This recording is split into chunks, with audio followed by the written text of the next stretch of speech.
સહજાત્મ સ્વરૂપ પરમ ગુરુ પરમ કુપદેવે મુનિઓને કહેલું કે મુનિ બહાર જોશો તો વિક્ષેપનો પાર નથી.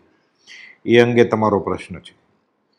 પરમ કુપદેવ ઉદયના ગર્ભમાં સમાધિસ્થ પોતાને પણ વિચાર આવે છે કે વેશ્ય વેશે અને નિર્ગ્રંથ ભાવે વસતા કોટી કોટી વિચાર થયા કરે છે અને પોતે જાણે જ છે, કહે છે કે અમારો ઉદય જોઈને લોક માત્ર ભૂલે એમાં કંઈ સંશય નથી. તેથી મુનિઓને, ખાસ તો પ્રભુજીને કહે છે કે મુનિ બહાર જોશો તો વિક્ષેપ થશે, વાણિયા તમારા ગુરુ થવા આવશે. વિક્ષેપ એટલે ચિત્તની અસ્થિરતા. આ દોષ જ્યારે હોય ત્યારે સતનો પરિચય થઈ શકતો નથી. કેમ કે જ્યારે ચિત્ત ઠેકાણે ન હોય ત્યારે સત્શ્રુતમાં મન રહેતું નથી.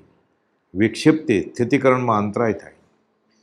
સંગાડામાં લોકોને એમ થાય કે હવે આપણા આ સાધુની માન્યતા બદલાઈ ગઈ છે, મુનિ ભ્રષ્ટ થઈ ગયા છે.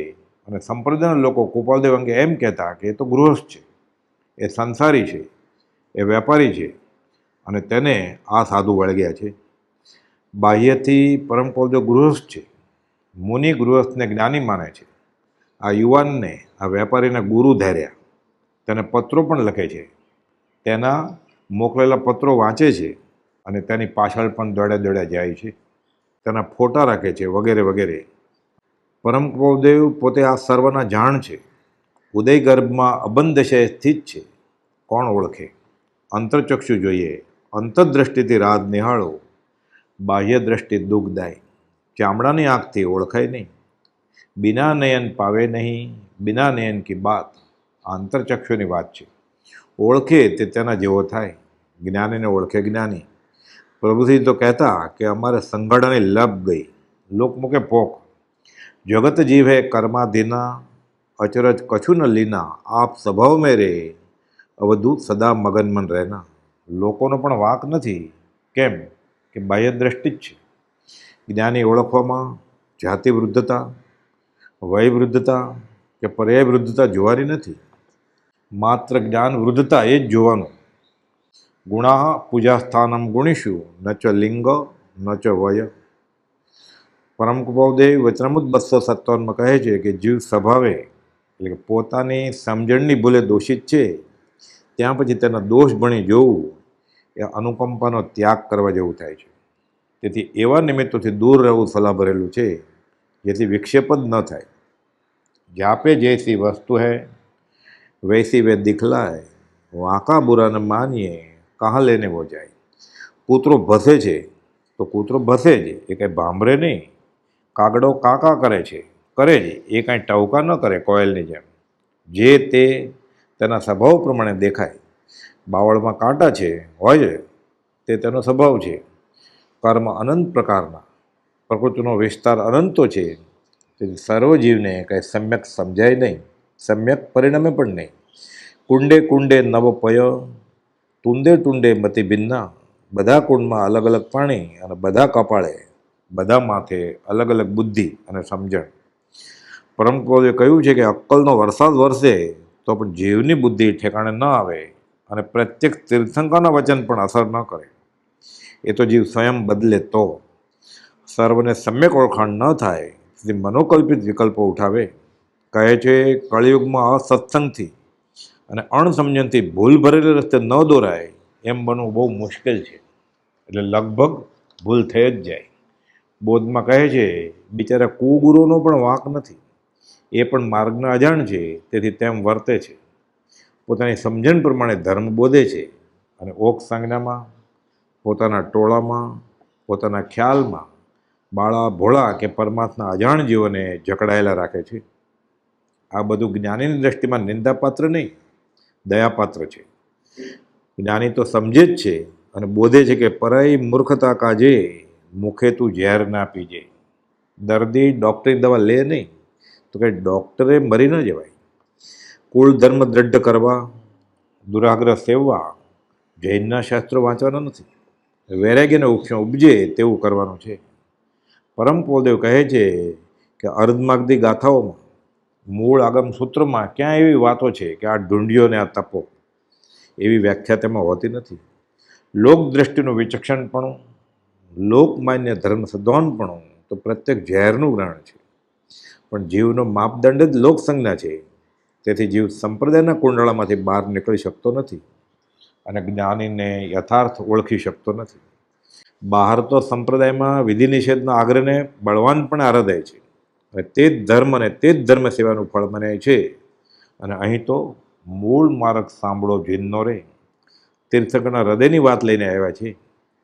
એટલે પ્રભુશ્રીજી કહેતા કે ઘણું કરીને મતાંતરવાળા સાથે અધ્યાત્મ વિષયક ઉઠક બેઠક રાખવી નહીં. ખરો મુમુક્ષુ હોય તો તે તેના નેત્રો સત્પુરુષને ઓળખી લે છે.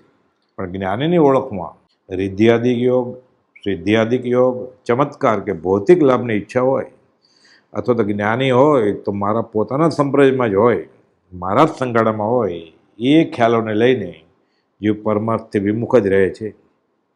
દ્રષ્ટિવિષ ગયા પછી ગમે તે શાસ્ત્ર, ગમે તે અક્ષર, ગમે તે કથન, ગમે તે વચન, ગમે તે સ્થળ પ્રાય અહિતનું કારણ થતું નથી. નિર્મળ ગુણમણી રોહણ ભૂધરા, મુનિજન માનસ હંસ જુનેશ્વર, માન સરોવરના હંસ મોતી શોધી શોધીને તેનો ચારો ચરે અને માથલા દૂર રાખે, તેમ મુમુક્ષુ જીવ ગુણો ભેગા કર્યા કરે જે આત્માર્થમાં લેખે લાગે. પરમ કુબેરે કહ્યું છે તે મુજબ સત્પુરુષ ન મળે ત્યાં સુધી મતાંતરમાં પડવું નહીં, મધ્યસ્થ રહેવું. અને હવે પરમ કુબેર મળ્યા. પૂજ્ય પ્રભુશ્રીજીએ હીરો ઓળખીને આપ્યો. હવે એક ધણી ધાર્યો તે ધાર્યો, હવે મધ્યસ્થ પણ નહીં. ક્યાંક વચ્ચે હોઈએ તો નદીના પૂરમાં ડૂબી કે ડાબે જમણે તણાઈ જવાય. તટસ્થ, તટ એટલે કિનારે આવી જવાનું. એટલે હવે દૂર રહી સલામત થવું. હવે બહાર જોવાથી વિક્ષેપ થાત તે અટક્યો. કેમ કે ઘોડાને ડાબલા પહેરાવ્યા, બહારનું કંઈ દેખાય જ નહીં, આજુબાજુનું જોવાનું જ નથી. હવે સીધે દોરેલે રસ્તે ચાલ્યું જવાનું છે. જ્યાં ત્યાં જોવું પરભણી ભૂલી, બોલ બોલું પરાયા. તો શું કરવું? પીછે લાખ સત્પુરુષ કે તો સબ બંધન તોડ. પ્રભુશ્રીજી કહેતા એક મત આપણી તો ઊભે માર્ગે તાપડી. વળે જે વ્યવહારથી અશાંતિ જન્મે તે વિતરાગવાણીનું ફળ ન હોય. બોધ છે કે ઉપયોગ આપણામણે રાખવો, નિષેધાત્મક નહીં વિધેયાત્મક અભિગમ રાખવો. સૌભાગભાઈને કહે છે કે અમારી દશા મંદજોગને અસર કરે તેમ નથી. કોઈ સંપ્રદાયના મુનિ અંગે સલાહ આપે છે કે મુનિને સમજાવવાની માથાકોટમાં તમારે પણ પડવું નહીં. ખંભાતના ત્રિભુવનભાઈને કહે છે પોતાનું બધું બળ જીવને ભાનમાં જણાશે ત્યારે તેઓની વાણી મૌનપણાને પામશે. અને એમ છે તો અત્યારે તેઓને એટલે કે સંઘાડાના માણસોને અમારા અંગે કંઈ કહેવું જ નહીં. જે સંસારને તીર્થંકર વગેરે ન સુધારી શક્યા તેને બીજો કોણ સુધારવા સમર્થ હોય? જ્ઞાનીના ફક્ત ગુણગ્રામ કરવા, દુનિયા સુધારવી નથી. સુધરે તો સારું જ છે. બોધે છે એવી કથા છોડી, અનર્થદંડ છોડી શાંત થવું. પ્રભુશ્રીએ કર્યું અને મૃત્યુ મહોત્સવ ઉજવી સમાધિશીત થયા. એવમ ત્યક્ત્વા બહિર્વાચા ત્યજેત અંતરશેષત. બાહ્ય વાચા તજી અંતરવાચા પણ છેવટે છોડશે ત્યારે નિર્વિકલ્પતા પ્રગટશે, પરમાત્મા પદ હાંસલ થશે. વિચિત્ર જગત સાથે જ્ઞાનીને કંઈ લાગતું વળગતું કે લેવા દેવા નથી. સદાને માટે કીર્તિ અપકીર્તિથી પર થવું છે. સિદ્ધ મોક્ષ શાશ્વત પદે નિજ અનંત સુખ ભોગ. વચનામૃત 37માં કૃપાલદેવ જોઠાભાઈને સલાહ આપે છે કે કેમ આપણે માનીએ છીએ અને કેમ વર્તીએ છીએ તે જગતને દેખાડવાની જરૂર નથી. ભાવ પ્રબોધમાં કુનકુન આચાર્ય મહારાજ પ્રકાશે છે કે છે ભાવ પ્રથમ લિંગ, દ્રવ્યમય લિંગ નહીં પરમાર્થ છે. ગુણ દોષનું કારણ કયો છે ભાવને શ્રીજીને વરે. છો કોટી કોટી ભવ વિશે નિર્વસ્ત્ર લંબિત કર રહી, પુષ્કળ કરે તપ તોય ભાવ વિહીનને સિદ્ધિ નહીં. છે ભાવથી લિંગી ન લિંગી દ્રવ્યલિંગથી હોય છે, તેથી ધરોરે ભાવને દ્રવ્યલિંગથી શું સાધ્ય છે. અને સમયસારમાં પણ કહ્યું કે બહુવિધના મુનિ લિંગને અથવા ગૃહસ્થ લિંગને ગ્રહીને કહે છે મૂઢજન આ લિંગ મુક્તિ માર્ગ છે. પણ લિંગ મુક્તિ માર્ગ નહીં, અર્હત નિર્મમ દેહમાં બસ લિંગ છોડી જ્ઞાનને ચારિત્ર દર્શન સેવતા. મુનિ લિંગને ગૃહિલિંગ એ લિંગોનો મુક્તિ માર્ગ છે. ચારિત્ર દર્શન જ્ઞાનને બસ મોક્ષ માર્ગ જીનો કહે. બહુવિધના મુનિ લિંગમાં અથવા ગૃહિલિંગો વિશે મમતા કરે તેણે નથી જાણ્યો સમયના સારને. લોક સમુદાય કોઈ ભલો થવાનો નથી.